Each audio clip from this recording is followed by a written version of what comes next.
Good morning, everyone. We will start in 1 minute.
Very good morning and a warm welcome to one and all present over here, teachers. I hope everyone is able to hear me and see me clearly now. Right? Yes. Yeah. Thank you so much for joining. The people who are not able to join on Zoom, it's because of the 500 participants limit. I would request the colleagues to please share the YouTube link, YouTube live link with your colleagues if they are not able to join. And the reflection form and all the links that are supposed to be shared will be shared both on Zoom platform as well as on YouTube as well. YouTube live has already started, so you can check both the places. Anyways, coming to the point, welcome to all the educators out there for an amazing session today on competency-based education lesson planning. We've been looking into competency-based education as a curriculum, the way it started, especially with respect to the change in industrial revolution. The demand for a change to happen in education was always there.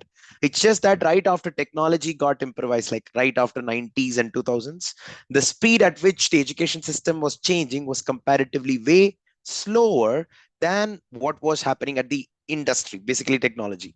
However, the traditional approach of teaching learning transactions that used to be quite prevalent for nearly 30, 40 years has gradually started changing right now. And there are massive updates, especially after introducing NEP 2020. NEP 2020 as a policy envisages the most important change in the education system called as competency-based education system. This is what we understood with our first session. Right after the curriculum, we also understood that the whole process of competency-based education was directly dependent on the way we assess the students, and then the change in the assessment was more of a requirement. It's forget about requirement, it's like a necessity right now. If I change the way I ask the questions to the students, probably they'll change the way they think.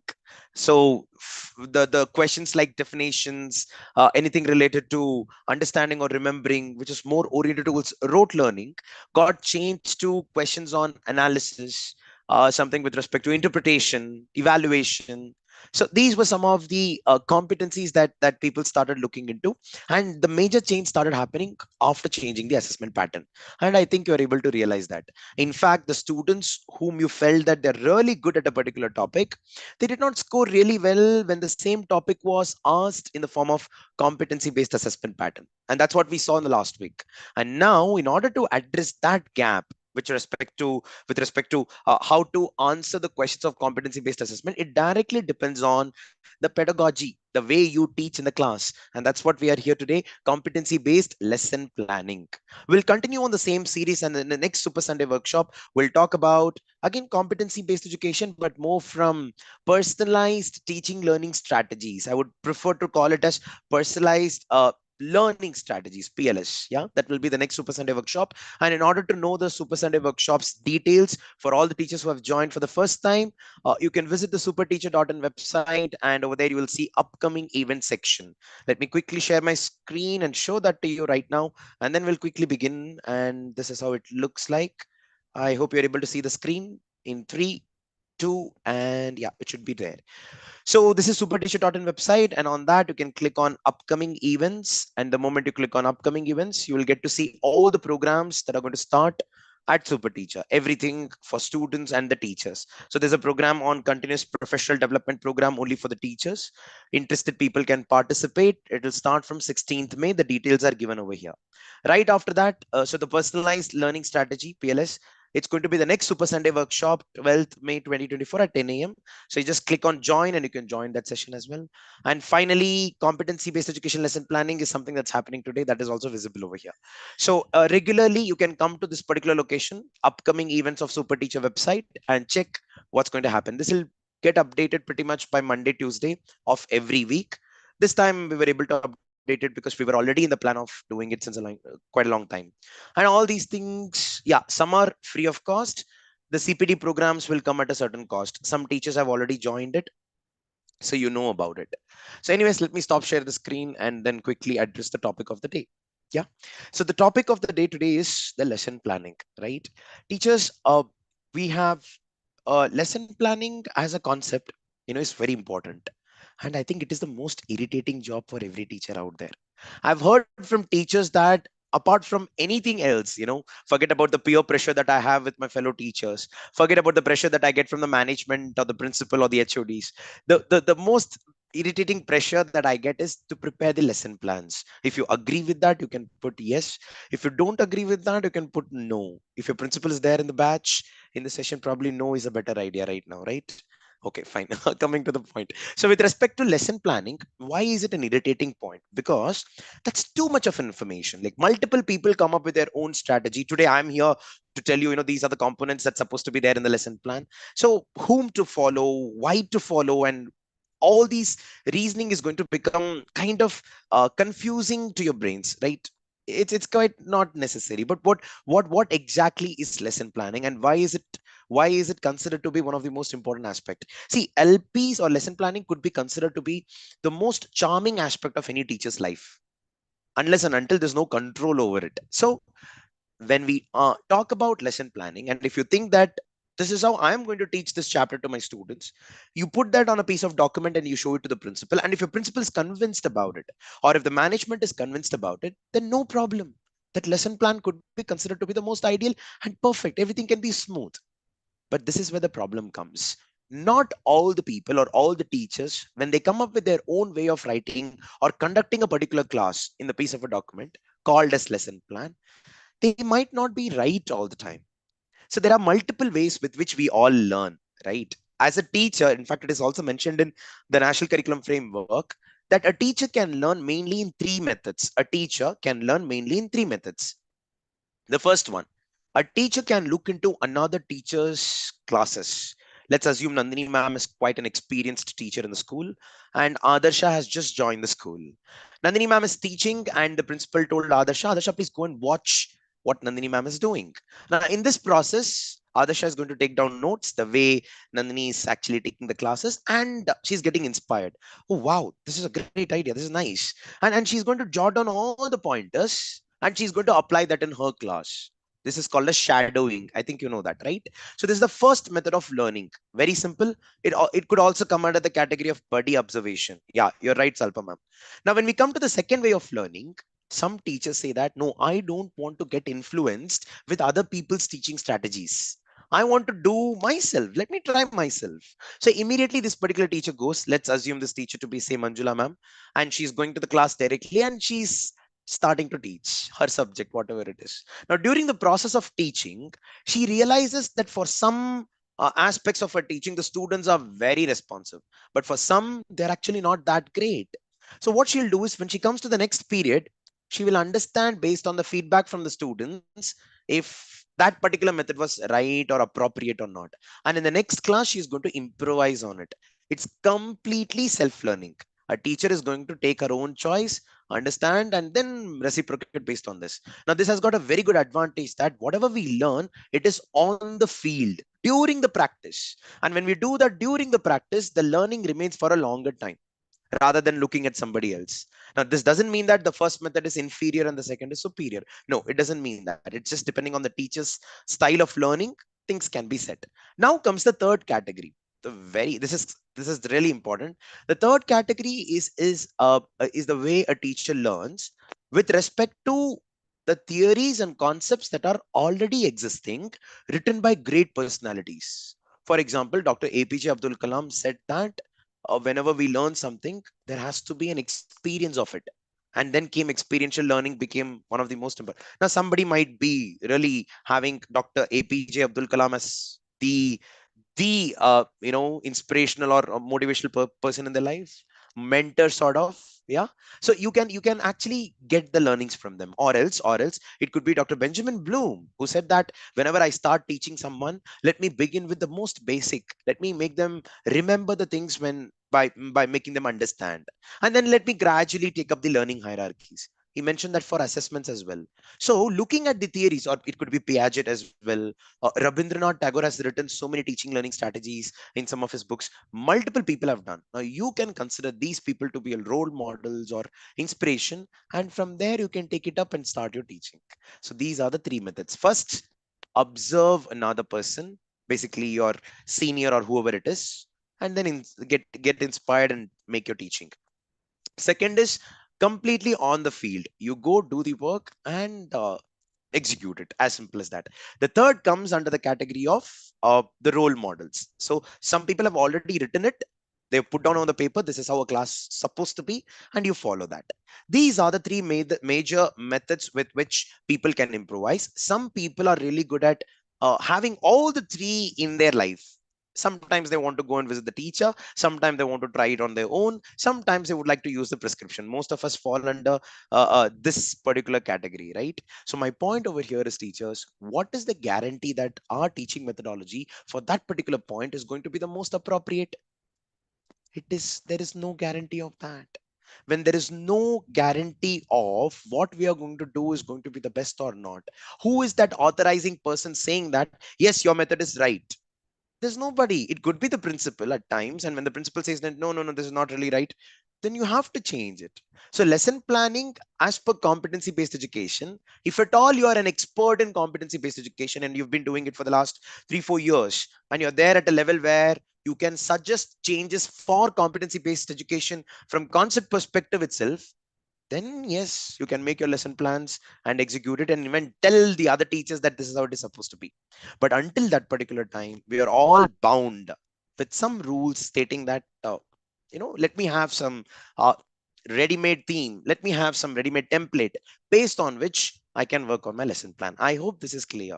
The most important aspect of lesson planning, which is kind of irritating, we are trying to declutter that, we are trying to come out of the misconception. Why? Because all the time we may not be right, and there are chances that while executing a certain class, the key components of competency based education or any education pattern we might miss while planning our lessons. Hence it is always better to have certain templates in our mind.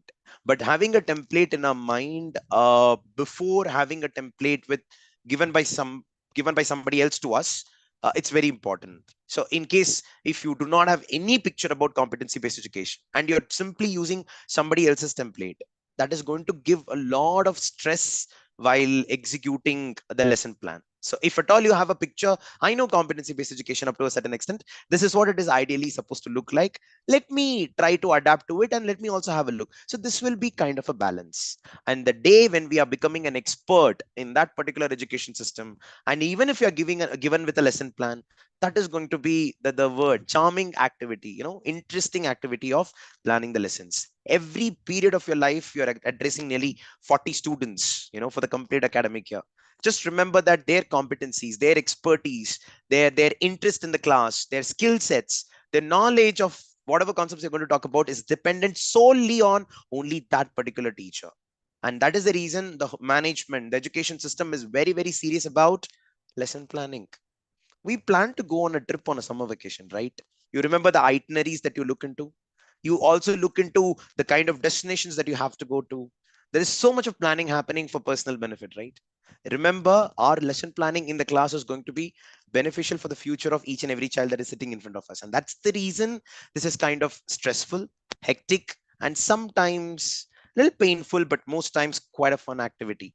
And especially if it is with multiple people sitting together and having a gala time over lesson plans, that's an interesting thing. I would encourage that to happen. Anyways, this is with respect to the rationale of the lesson planning as such, but let's quickly set to the point, kick to the actual point of competency-based education and its lesson planning. And for that, I would like to show you a video of competencies. I would request all the teachers out there to please watch this video clearly and understand the features of competency-based education that we discussed in the past. Shall we do that? Here we go. In the meanwhile, while I share my screen, teachers, I have taken some of your feedbacks very seriously. Some of you said that the reflection forms have got very good questions, but we don't know the answers of that. So from this week onwards, every week, so this will be, the answers will be given right after the reflection form. So it's becoming in the form of a quiz. And once you submit the reflection form, you will get the response sheet. And in the response sheet, it will be clearly mentioned which is right and which is wrong. Nice, no? Anyways, let me share my screen and quickly talk about competency-based education lesson planning. And we understood these points, but here we go. Let me share the audio, teachers. Please watch this. Please watch this.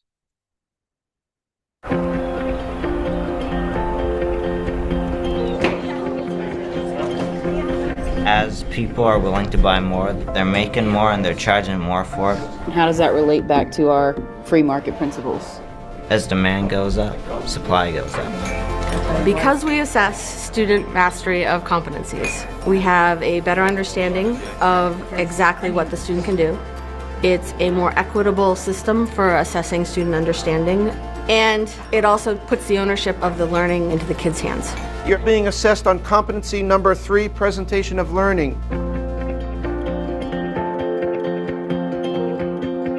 Competency-based learning is the idea that students are trying to meet certain big picture understandings, not complete a bunch of tasks, jump through a bunch of hoops, and average a bunch of scores out. I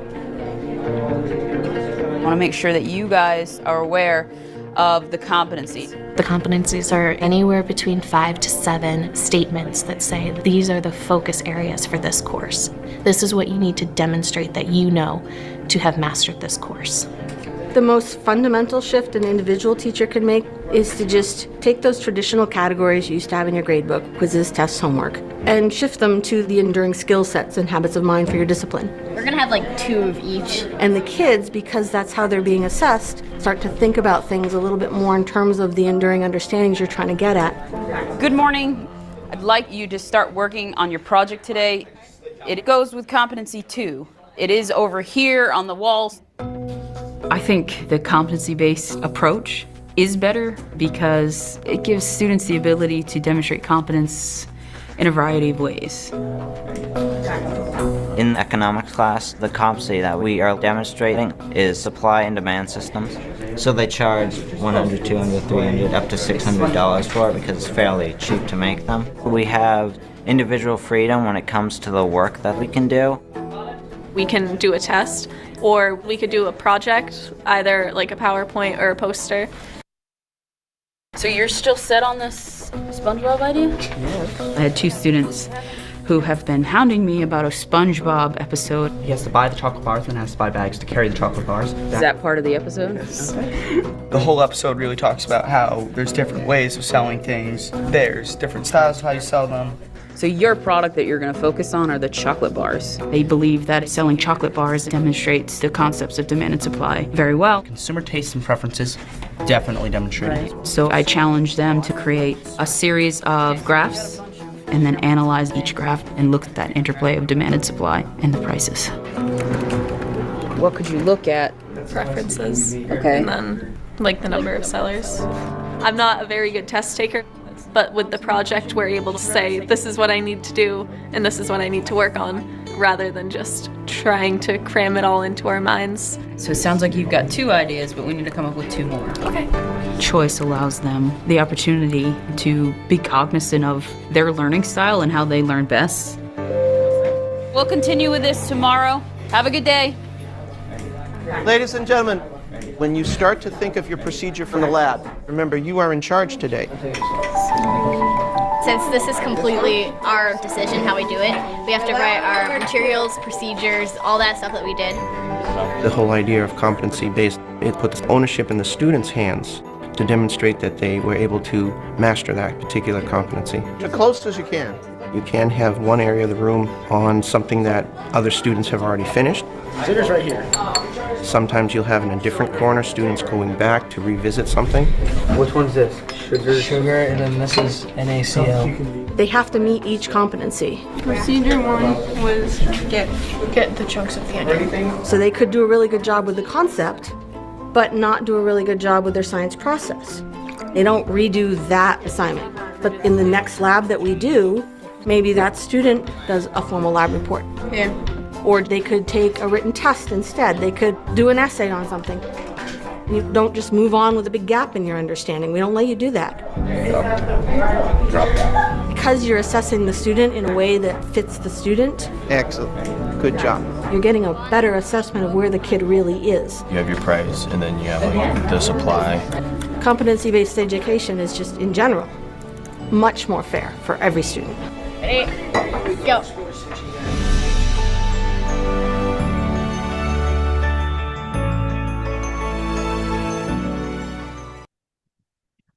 It's quite an interesting platform and quite an interesting YouTube channel. I'm sorry, Edutopia, and you can actually get into world-renowned ways of education system, and they include almost all the countries across the globe, and even Indian videos are present out there.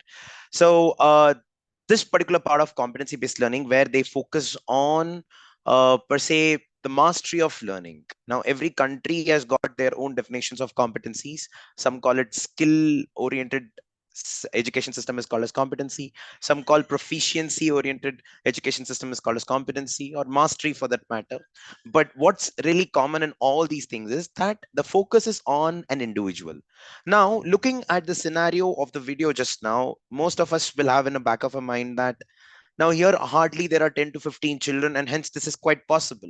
But in a country like India, where I have got nearly 35 to 40 students, do you really think that this kind of a system is possible? Well, that is actually very difficult. It's quite a challenge, but doesn't mean that we stop thinking on the solution part. Yes, it's a challenge. Let's start thinking of the solution. One of the solutions was suggested by an expert. I don't remember the name. I'm sorry about it. They said that rather than having 40 minutes period, of a particular subject, why can't we have a complete day dedicated to one subject? Say, for example, mathematics, and let me have maths for Monday, science for Tuesday, or English for Wednesday, or something like that. Now, in that way, some people will be like, no, there are more than 7 to 8 disciplines that the students have to undergo in a school. So one on a day is not possible. Okay, how about splitting the complete day into 2 halves?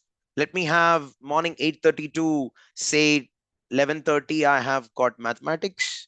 Then probably we take a break, and then 12:30 to 2:30 or 3:30, let's have the remaining subject, the other subject, something like that. So the point here is, when you get one stretch of a time, that the whole mindset is going to be towards that subject, and the teacher can focus on experiments, the focus on multiple intelligence theories, the focus on SDGs included for that matter, and this could be addressed. Competency-based education can still be addressed.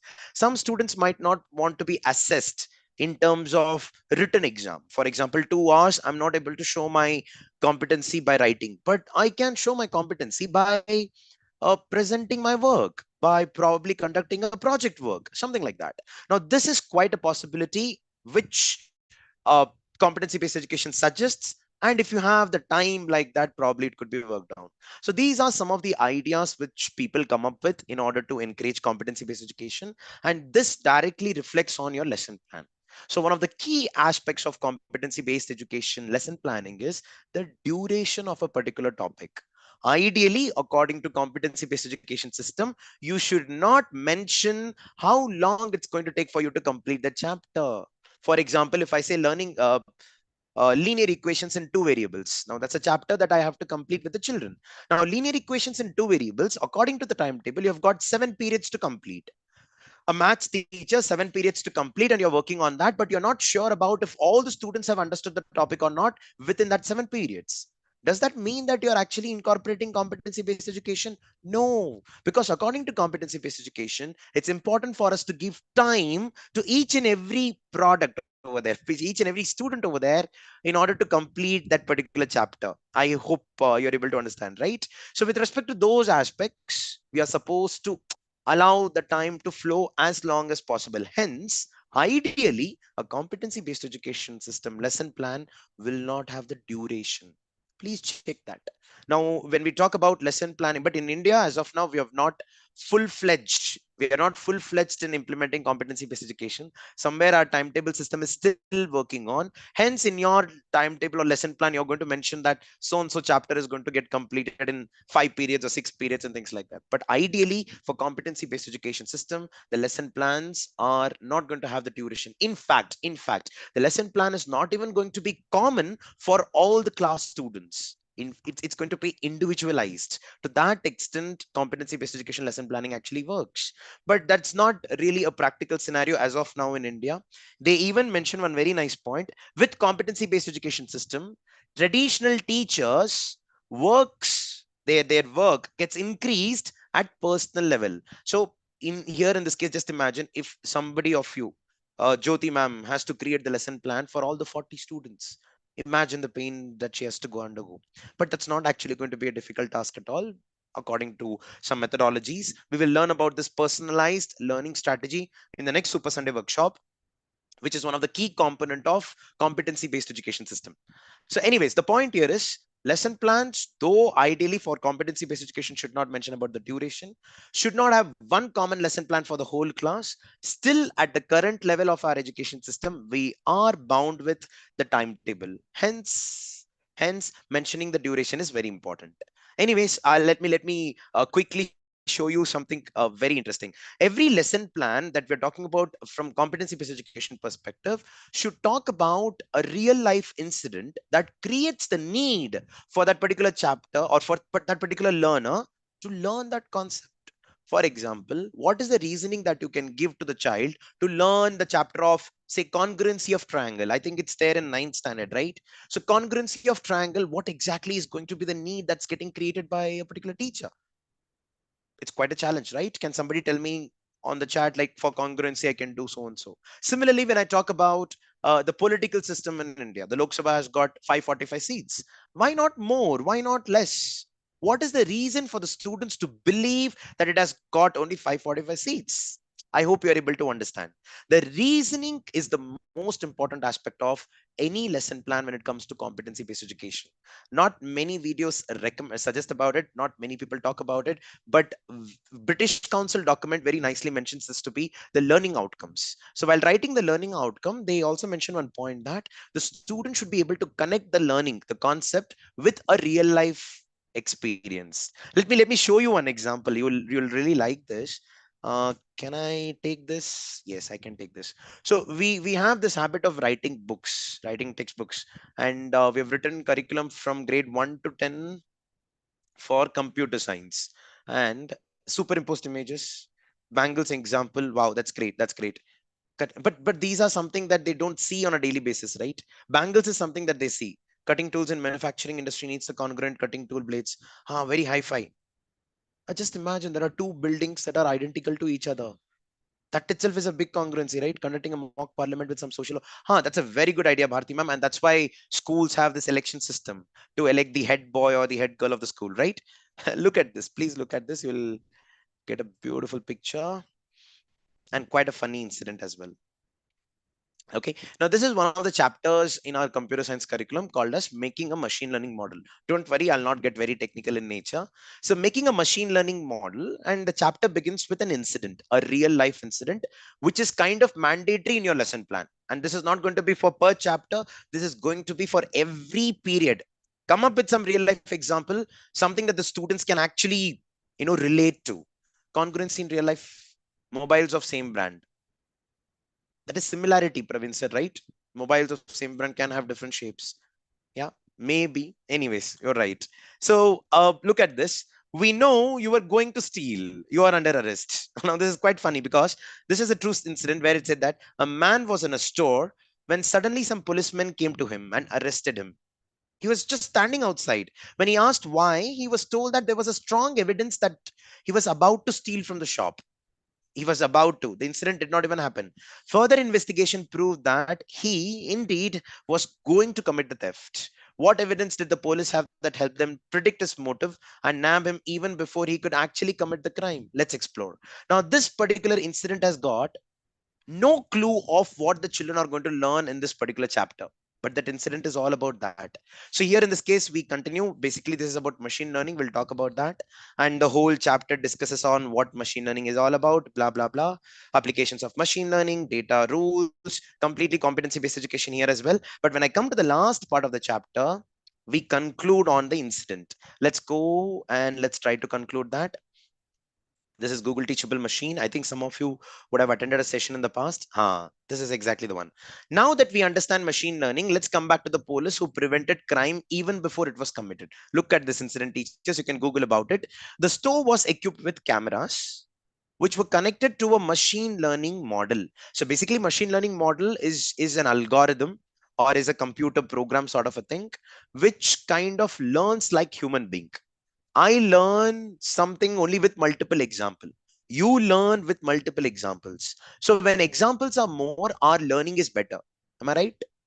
Right? Absolutely. Similarly, if a computer has to learn and guess something, it needs multiple examples. Now, these examples for a computer is actually called as data. And the process of learning with respect to that data, using that data, is called as machine learning. That's it. Now here what they did, they had a CCTV camera which was monitoring the movement of this particular person and quite a lot of other people as well.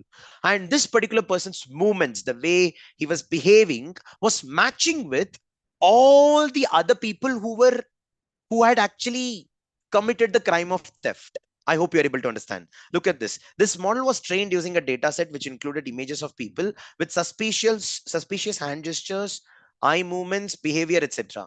Through this model, the model could detect people behaving suspiciously.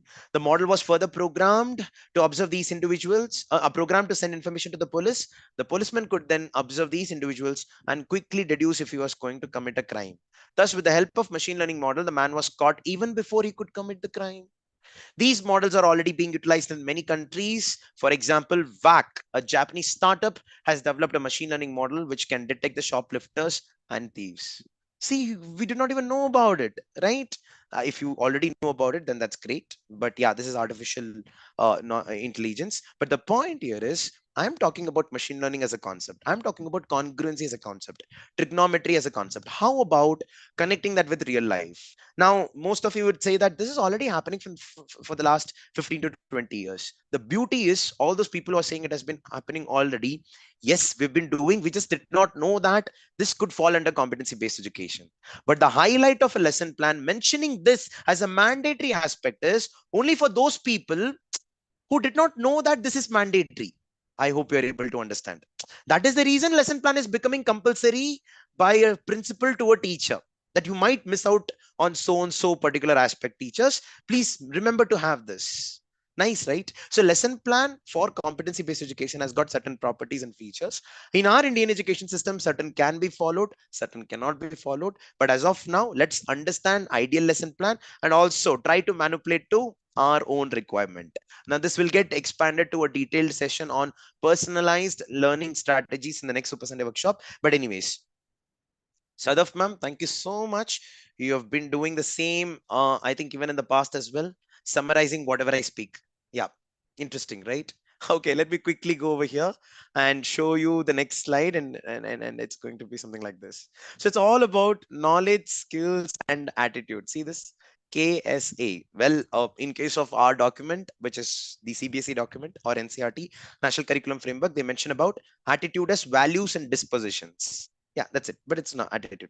So when we talk about lesson plan, this is the mindset. Lesson plan creation initiative is comparative lesser, but teacher experience and confidence is higher. So the point is both has to be actually balanced.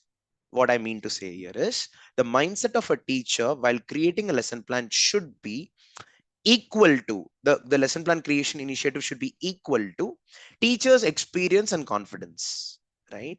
So for example, if you're not that confident, then please give more focus to your lesson plan creation initiative. If your confidence is really high, then you don't have to give a lot of time here. There's going to be a time when it has to be in equilibrium state. So that's where it proves that you're also a learner and you're also, regular at planning your sessions. So this is a graph that was given at one of the CBSE documents. So I just put mindset in this thing. So importance of lesson plan, we understood. So basically it gives bird's eye view of the learning outcome of the subject he or she teaches. It gives direction to the teacher, ensures the pathway and the process is followed. It's quite obvious, this. It brings uniformity in a system, especially when there is collaboration. Sometimes in grade 6 you might have 5 sections, 3 sections taken care by one teacher, 2 can be taken care by the other teacher, but one teacher cannot be faster than the other. Hence you really need the lesson plans. Lesson plans actually brings leadership. That means when you're planning the session way ahead of your time, you are having the complete control of your class. You don't have to decide on the spot what exactly is supposed to be spoken next. If your lesson plan is equipped enough with all the necessary resource materials and the plan of action, including plan B, then probably you are a leader. Now, leader here in the perspective of having the leadership over the content, over the children, over the time, over yourself, basically, right? And finally, no, let me come back. LPs increases pedagogical skills. LPs enable the teacher to develop an authority over the content. See, even if I consider my planning of Super Sunday workshop with regular interactions with the teachers, there have been multiple feedbacks. And these feedbacks, some are with the teachers, some are for myself. And we keep on improvising on that over the period of time. I am telling my personal experience only for the fact that you could relate to me while you are doing the same with your students. When your lesson plan is yours completely, it is exposed to maximum modification, and these modification directly affects your teaching style. That is why it says that lesson plans increases pedagogical skills. Sometimes, I'm not sure how many of you, I've seen some teachers who have in fact, some of them have taught me, who say that I am bored with my style. I want to do something really new today. Can you please find me an avenue where I can do so and so? Crazy idea. So one of my teachers actually took me to, not only me, the whole class, to the decathlon centers. I think you might know about decathlon. It was a new startup and not so prominent during my college days. It just got started, and decathlon centers were set up, and they wanted to show an exclusive sports showroom. The lesson outcome, the learning outcome was management of objects, management of devices. So like how the materials come, so basically it was about supply chain management, SCM they called it. And rather than talking about supply chain management in economics, just like that, just imagine it's going to be quite a boring topic. I was actually taken to a particular center. And why? Because the teacher was bored with the regular style. So if a teacher is able to implement a particular pedagogical style, and the day when you're feeling bored is exactly the day when you take the risk of changing your lesson plan, and that can change somebody's life. So that's why this is something that I've written from myself. Lesson plans increases pedagogical skills. It enables the teacher to develop an authority over the content. Simple. Anyways, there are multiple lesson plans. One of them is actually called as the 5E model. I think you would have heard about 5E model. Let me play a small video. If you have attended our previous session, you would have known this. But let me 5E model on a broader perspective is very much applicable for competency-based education. Let me play this small video, hardly 3-minute video. Watch this.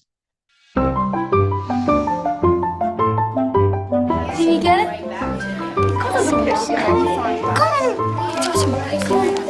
It's like a snail, sir. It's most likely a mollusk. Whoa! Can I investigate one? Primary Connections is an innovative approach to teaching and learning which aims to enhance teachers' confidence and competence for teaching science and the literacies of science.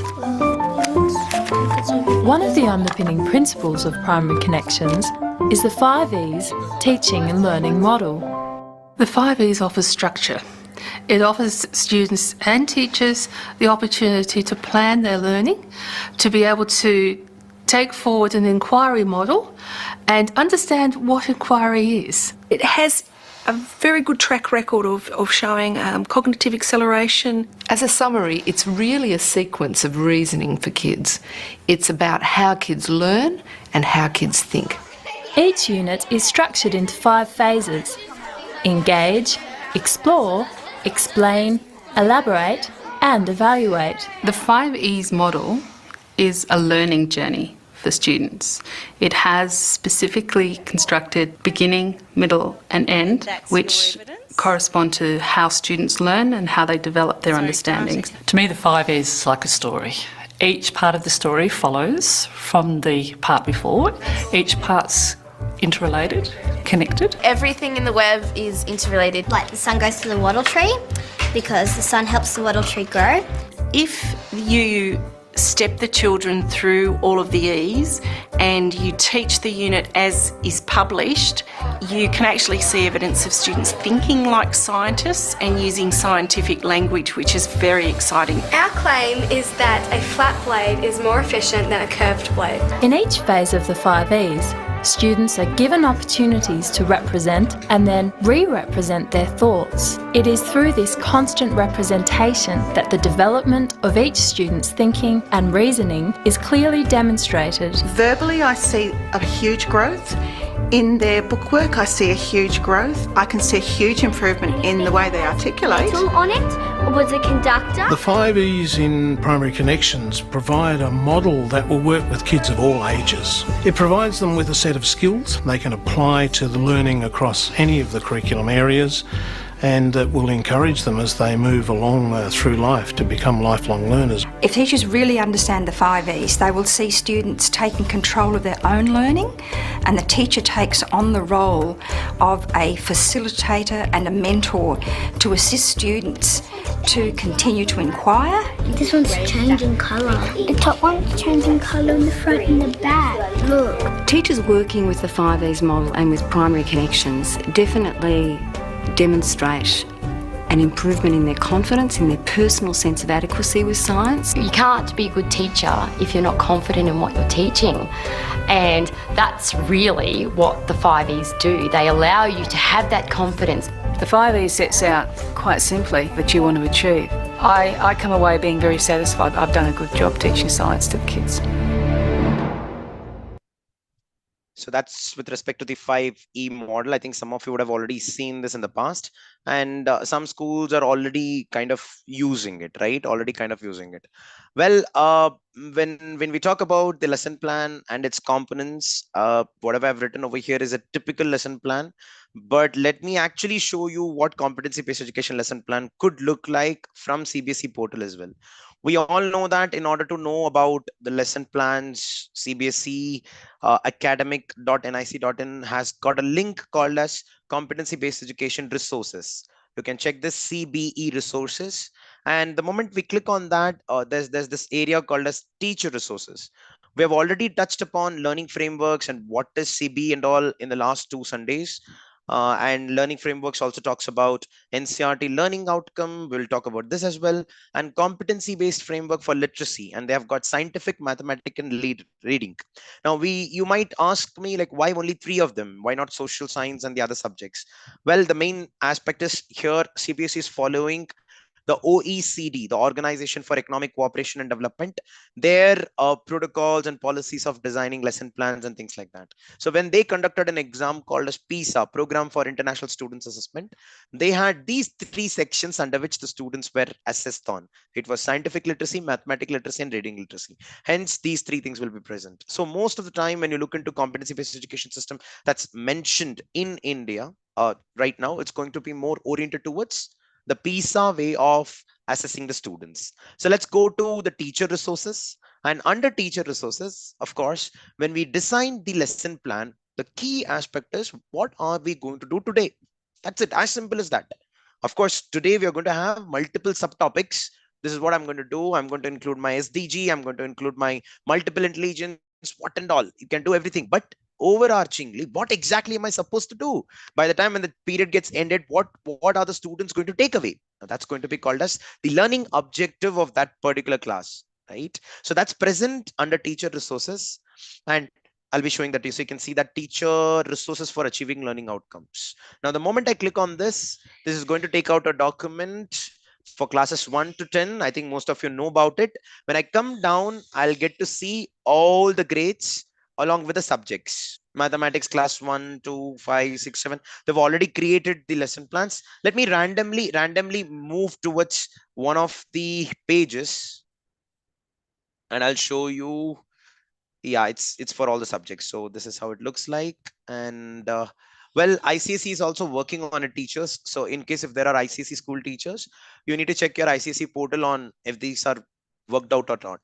One difficulty with ICSE is that there are multiple publications involved in writing a curriculum. Hence, it becomes a little difficult for a common learning objective to be mentioned, right? It's going to be for year-long program, it's quite easy.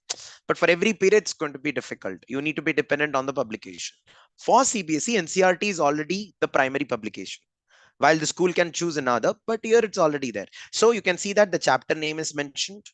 You have got the area, content area and concept, along with the learning objective and the learning outcome. Now, this is the new one as per the latest policy, and you can see that uh, you have got multiple objectives for only one learning outcome. So learning outcome is a bigger umbrella and learning objectives are the smaller parts. Probably 5 to 7 periods of my class will put together achievement of one learning outcome. Now, this has to be the primary aspect of any lesson plan. What am I going to do today? Write it like that. And today I'm going to make sure that the children are able to apply appropriate operations in order to solve problems involving large numbers. That's it. And then we can have multiple learning objectives under that. So this is one document that you should definitely look into. It's for each and every chapter, each and every subject. Probably this is actually expanding as well. Right under that, so whenever it begins, you will also see pedagogical process suggested by NCRT. So for every chapter or every grade for that matter, for that particular subject, what kind of teaching methods has to be adopted, even that is mentioned over here. So pedagogical processes suggested by NCRT.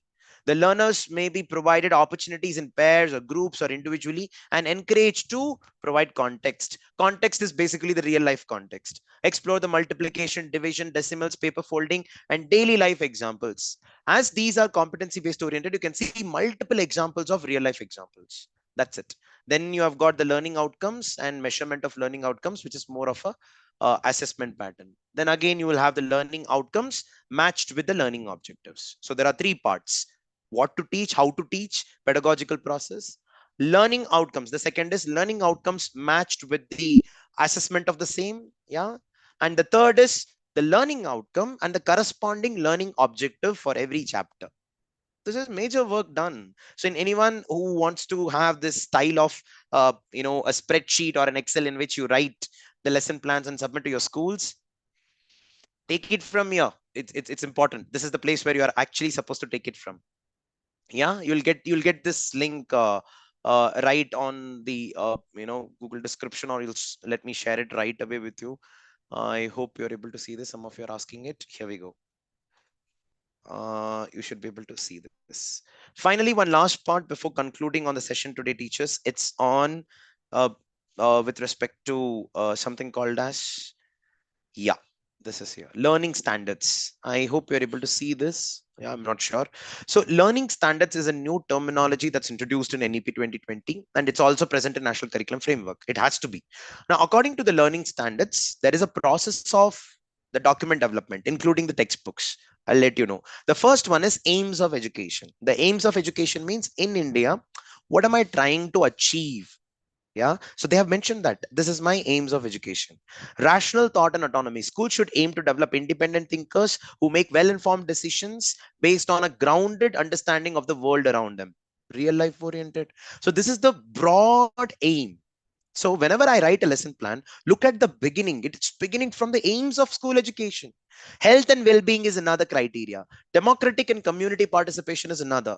Economic participation and cultural participation. They say now Indian ethos. Examples has to be from India and things like that. So these are the 5 broad aims of school education as per NEP 2020. So after aims of education comes the next area called as the curricular aim. Basically under that, language education also comes into picture. I'll talk about that later. But curricular aim in the sense, after aims of education, now I disintegrate my learning into science, maths, humanities, computer science, multiple curricular area, right? So each curricular area will have their own aim. So a major aim and multiple curricular areas and their own aims. And look at the next one. Right after that, there is something called as curricular goal. Now, aim is more like a broader aspect. Goal is going to be comparatively shorter. So basically, how is it for that particular period? What is your goal? Or else I'll say for that particular chapter, what is your goal? Something like that. Aims of education, curricular aims, curricular goals, and comes the key aspect called as competency.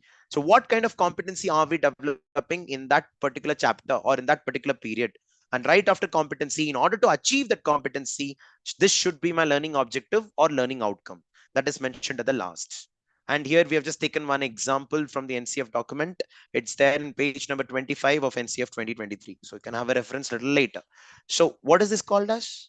This is called as learning standards. I hope you got the picture, teachers. Learning standards. Yeah. Anyways, so these are some of the lesson plans, methods with which we can do for competency-based education. You would have already observed that under CBE resources, you have got right after the learning outcomes. The next important area is sample lesson plans. The moment you click on it, you can see math, science, and English. Let me click on one of them, and I click on lesson plans, and you will get to see. I'm randomly moving down to one of the. So here we are. So acidic and basic is probably one chapter. You can see that the lesson duration is 40 minutes. Remember, acidic and basic as a chapter can take multiple periods, but the lesson plan here is only for 40 minutes. They will not mention how long is it needed for you to complete this whole chapter. Why? Because according to competency-based education, lesson planning duration is dependent on an individual student. And under this particular category, you've got learning ladder assessment. Basically, there is a metric or rubric above which is re-related over here. We are not going to talk about that today. Book reference, which book are we talking about? So basically textbook for class 7, chapter 5, acid bases and salts. And what are the resources that we are addressing to? And you can see that they are talking about apparatus and solutions for demonstration and practical work. They're making it experiential learning. They're also including digital resources so that there can be a flipped classroom model sort of a thing. And then they've given time for 40 minutes split up, learning outcome, lesson activity, assessment. So in this way, they have given you a sample lesson plan of a competency-based education system. And they also mention what are the key competencies that are focusing on: collaboration, communication, and critical thinking. You might ask me, where can I find all these key competencies for myself? Teachers, as of now, there is no document that is mentioning about key competencies for every subject. Only for science, maths, and English it is done. That also could be taken from the CB resources website. Under the learning frameworks, you can go to the competency-based framework for literacy. Let me click on scientific literacy. And here in this document, they also talk about how to teach a particular chapter. Please go through it a little later. But right now, let me go down to a random topic. And here you can see that. See, so this is chapter number 11. Chapter name is Transportation in Animals and Plants. What is the concept that we are talking about? Learning outcomes, measuring the learning outcomes, and the learning objectives. Under the learning objective, analyze, interpret, predict. They've given all these things. But what's really interesting is the next part. The key competencies that are addressed over here is explain phenomena scientifically, evaluate and design scientific inquiry, or interpret data and evidence scientifically. So out of these three things, for this particular learning objective, it is actually explanation part, explain phenomena scientifically. When I keep scrolling down, probably, see this, for examine own pulse in order to infer the pulse rate and define it. So this comes under interpretation, interpret data and evidence scientifically. So that is the kind of competency that we're looking into. So this way, for every chapter, already competencies are kind of mapped. As of now, to not load your brain, you can actually go stepwise and design your own competencies. I'm very sure over the period of time, CBSE will come up with key competencies for every chapter. I hope everyone got the point, teachers. Yeah. So finally, the last slide is test your lesson plans. Ask your fellow teachers to use your lesson plan and ask what worked well, what was not clear, etc. There is a chance of over planning that could get exhausting. Sometimes this is always out of excitement. I want to talk this, I want to talk that. So many things we try to put it together, and always there is spillover of time. Yeah, it's very difficult. On ground reality is different. Sometimes explanations took longer than expected. Sometimes surprising questions arise from the students which you have to answer. Practice time required is more depending on different type of students and learners. So yeah, all these are some other aspects. Sometimes the issues could be of under planning. You didn't plan this, maybe because of that. Too much information and guidance may not be required. Sharing the lesson plan with the learners, students basically, could give information on what more could be added. Keeping the learners at the center is the objective here. Sometimes I've seen that in some schools, teachers have taken a printout of what they have planned, the lesson plans, and put that on the school or the class notice board. The children will know what exactly they're going to do. If I am the teacher, I wouldn't do that. I would like to keep my teaching more of a suspense or a surprise or a more like a climax anti-climax sort of a scenario. That's my way of dealing the things. But yeah, some teachers do this as well. Assuming that the lesson plan will be used by another teacher will give a different perspective of creating it. The people who are really confident about themselves are the only type of people who will be willing to share their lesson plans with the others. Got it? Yeah.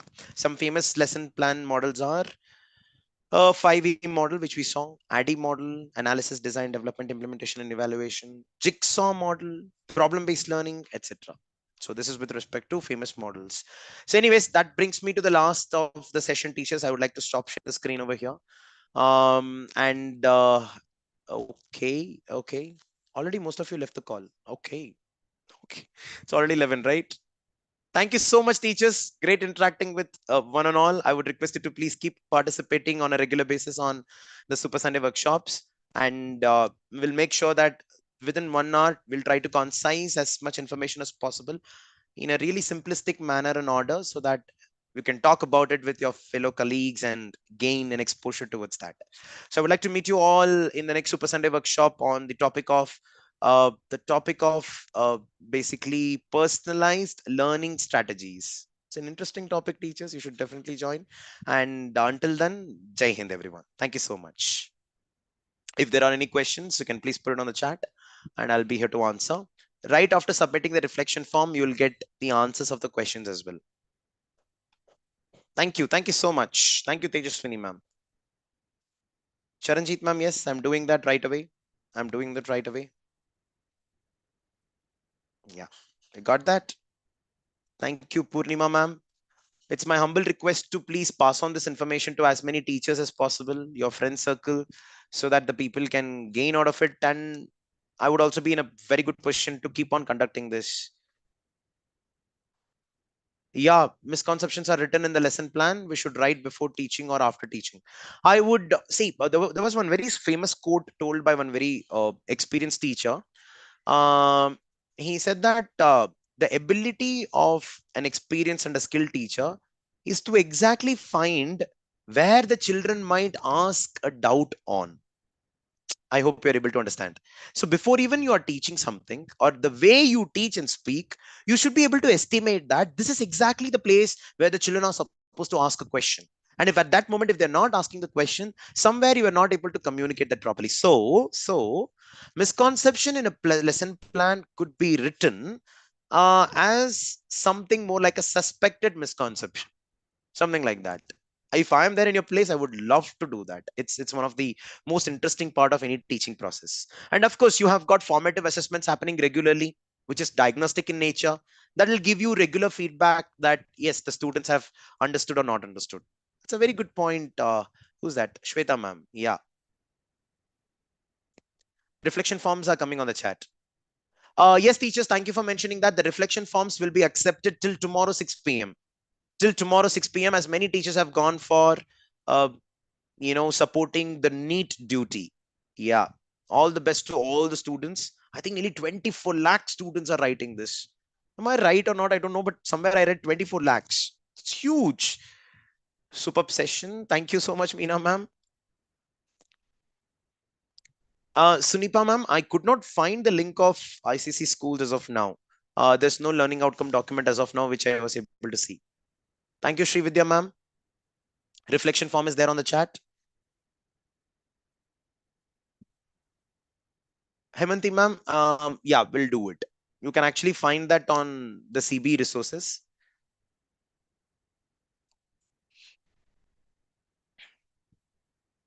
Confidence comes from personal learning. One learns on a personal level, so that one is able to. Very good, Siloni ma'am. Your point is absolutely right. See, Bloom's taxonomy, Vishnu Priya ma'am, every verb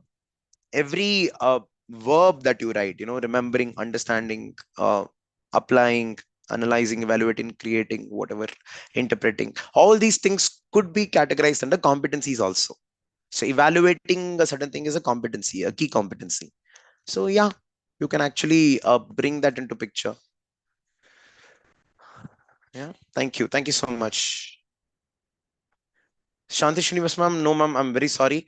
Though the top, so I might try to split up the topic into two parts, lesson plan part 1 and lesson plan part 2, and conduct it on 2 Super Sunday workshop, but duration of one session will not exceed 1 hour.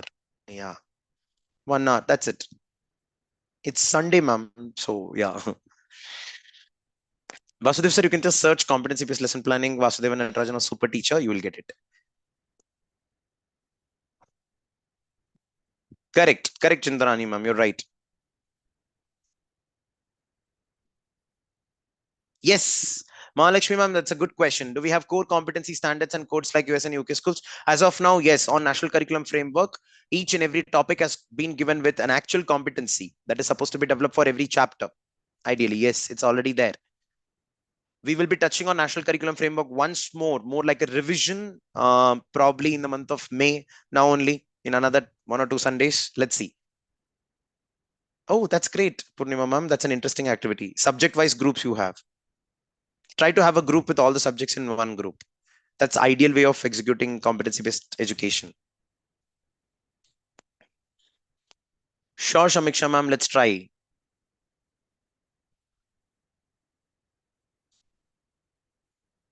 Yes, Siloni ma'am, you're right, and it might take a long time.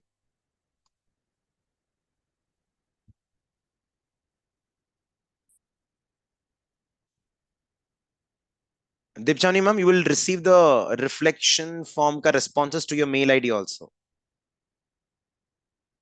Yeah, we'll have a session on elections as well. How is Indian political system categorized? Yeah, we shall do that.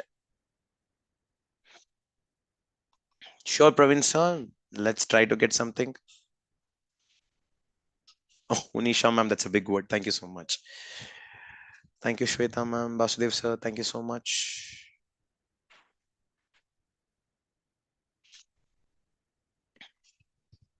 Thank you, Kumut Kumari Singh. Thank you so much.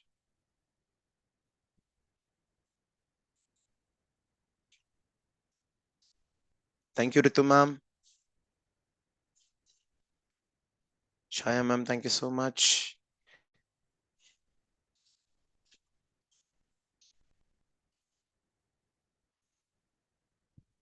Yes, Pushpatlata ma'am, that's right.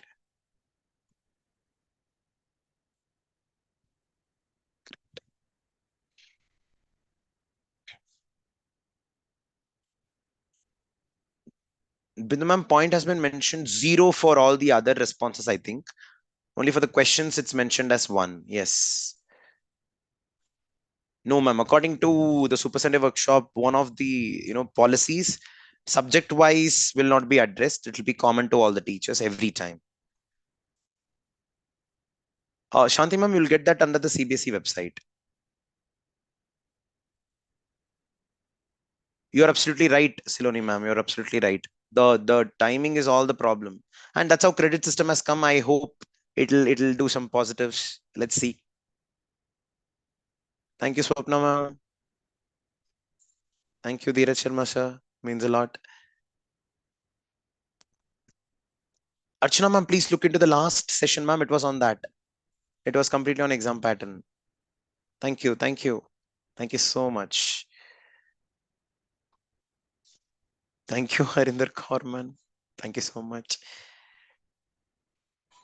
Vandana ma'am, as these are free sessions, I'm not able to increase the capacity more than 500. Yes. Okay. I think we come to the last part of the chat. So let's end the session. I have an humble request to all the remaining people who are present over here, in case if you can, if you have to retain this information for as long as possible, please try to talk about this with your fellow colleagues, call them to the event, put this as a WhatsApp status or on the LinkedIn portfolio somewhere. Keep talking about it. The more you speak about it, the more is the retention capacity. Otherwise, this will become just like another Mahabharata or Ramayana. But Mahabharata and Ramayana are quite impactful. You still remember. Here, you will not even remember that much. There's no drama. Probably because there is no Sita. Something like that. Thank you so much, teachers. I'll see you in another Super Sunday workshop. Until then, have a good time. Happy weekend. Bye, everyone.